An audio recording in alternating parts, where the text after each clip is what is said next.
Look, I know for a fact all of you know exactly what you have to do to become better. You know exactly what you have to stop. You know exactly what you have to start. The problem is you cannot keep it consistent. You know you have to stop watching pornography. You know you have to go to the gym. You have to eat healthy. You have to read more. You know you got to do all of it.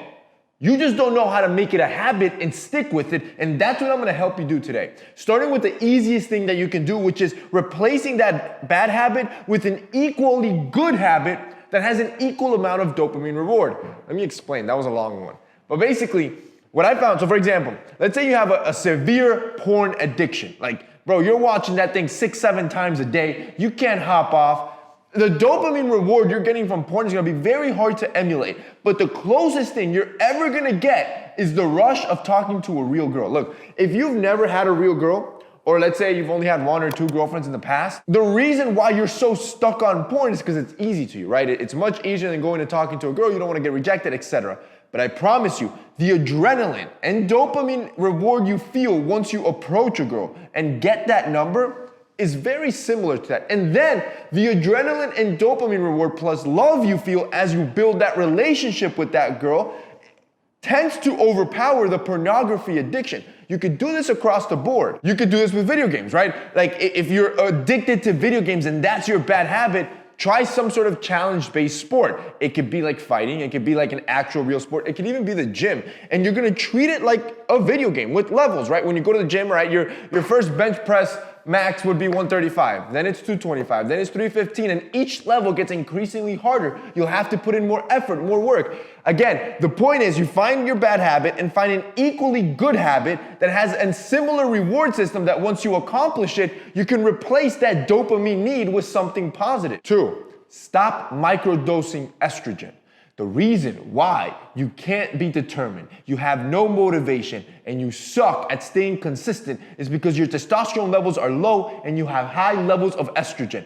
You can look it up, bro.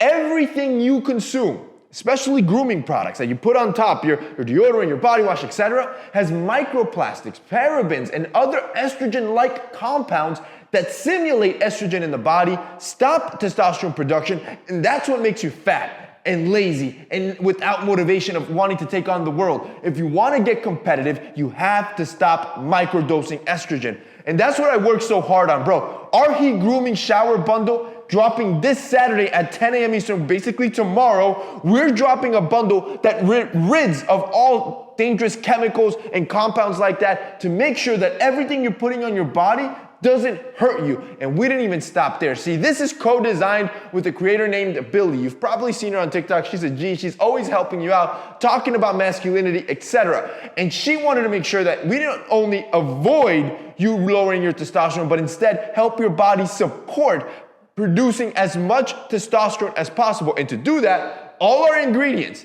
are high-end natural oils such as cedarwood and lavender that help you lower your stress levels. And remember, when you naturally relax and lower those cortisol levels, your body will naturally be able to produce more testosterone. That's what this does. So every time you shower, you're not only confident knowing that you're not gonna be hurting yourself, you're stepping out clean and you're stepping out relaxed. Boys, this is one of the best shower bundles we've ever done, and it's highly limited because right now, pro members are buying, which you already know, pro members are savages, bro. Pro members go hard, yo. So yeah, they get first dibs before anybody else, so they're buying today, and everybody that's subscribed to our shower bundle, which is a lot of you guys are already set. You're gonna get this new bundle delivered this month, so you don't even gotta worry about it. Pro members shop today, so that means by tomorrow, whatever's left, it's gonna be highly limited, and if I were you, I would be there early. 10 a.m. Eastern, because this will sell out, boys. Number 3, actually take care of yourself, bro. If you really want to replace bad habits, you have to force to take care of yourself. And this is everything that I talk about, right? This is your grooming, this is your charisma, this is your style, this is going to the gym, this is eating healthy. I am at a point in my life where I can't not go to the gym. Like, if I go 1 or 2 or 3 days because maybe I'm working too much, not going to the gym, I go crazy inside. It's almost like my mind doesn't allow it. Why? Because you will value what you work on, right? So when I work on myself this much, as soon as I feel I'm letting go a little bit, I can't. I value it too much. I value it too much to let it go. I've worked years to put on muscle mass. I am naturally a skinny guy. I will not allow that bad habit to creep in because I know just how much work has been put in to building what I've wanted. So when you start working on yourself, right, whatever it is that you're trying to build, the more effort you put into it, you're gonna notice that along the route, it's almost gonna become impossible for you to allow those bad habits to creep in and allow them to monopolize your life. 4, change your friends. This is the worst factor you have. If you wanna change your bad habits, you have to change your friends. Because most of your bad habits probably come from your friends, right? The smoking weed, the video games, the pornography, the partying every weekend, the just laying on the couch on weekends doing nothing. Like that comes from friends. They're keeping you that way. And anytime you try to level up or try to better yourself or try to distance yourself from that, they're gonna pull you right back to those bad habits. As soon as they see you doing better, it's human nature.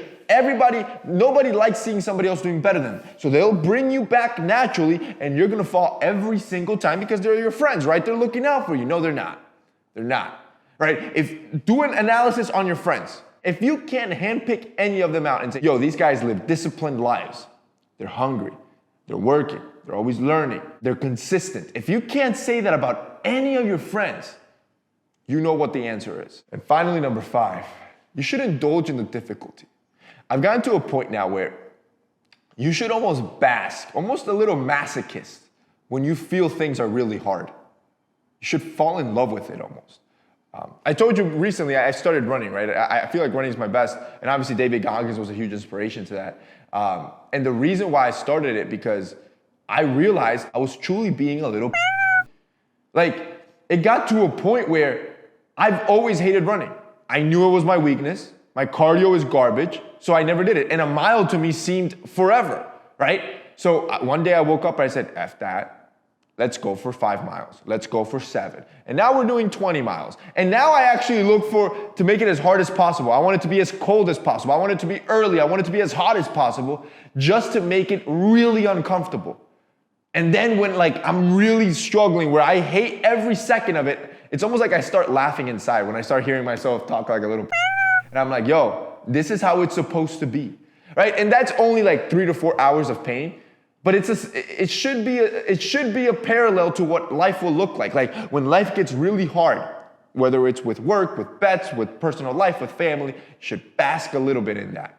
You should smile in that pain and say, yo, this is how it's supposed to be. Because anything in life that you really, really want will require a lot of work, a lot of sacrifice, and it should get to a point where you no longer want to do it because it's uncomfortable. Because that is the breaking point at which most people turn right back around. Remember, the 1% is not big enough for 100%. So all those good habits you want to implement should feel difficult.